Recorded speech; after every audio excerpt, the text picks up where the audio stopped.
juróom-ñaari waxtu ci ngoon toftal na fanweeri simili ak juróom-benn fii ci Dakar Sébikotane ak li ko wër tey jii talaata fukki fan ak juróom-ñaar ci weeru octobre 2023 mbokk yi asalaamaaleykum wa rahmatullah waa Mouhalim info seen mbokk la Khadim Thiam ngir faram-fàccee leen xibaar bu jàmp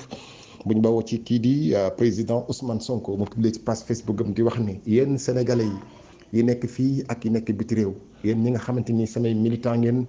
yéen ñi nga xamante ni samay soppe ngeen maa ngi leen seedal ne seeni kàddu seeni jëf ak seeni ñaan mi ngi may fekk ba fii ma ne maa ngi leen ci cant boo xamante ni amul fu yem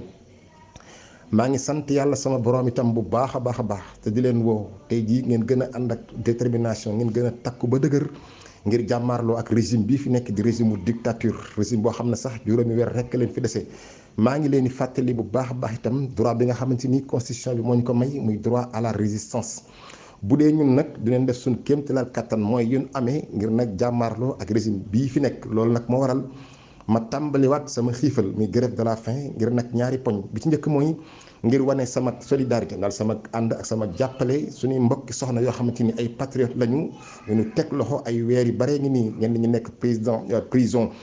camp pénal bu Liberté 6 ñenn ñi nekk ci yeneen prison te dara waralu ko lu dul wax seen xalaat ci réew mi ak itam wane fu nu féete ci wàllu politique ñu baree bari ci ñoom sax dañ leen a tere ñu gis seen i bokk te li tax ñu tere leen ko mooy ab grève de la faim bu ñu defoon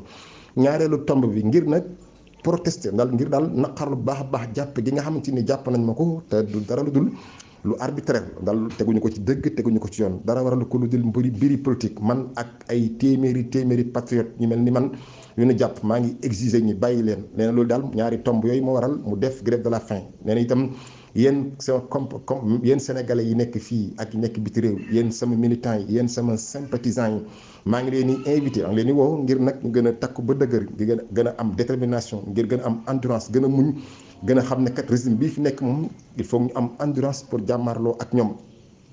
ñoom dañuy xeex pour 5 prochains mois yi leen fi desee ñun nag dañuy xeex ngir d'ici 50 ans mu juróom fukki at ca kanam loolu maa ngi leen koy fàttali bu baax a baax Mouhalim info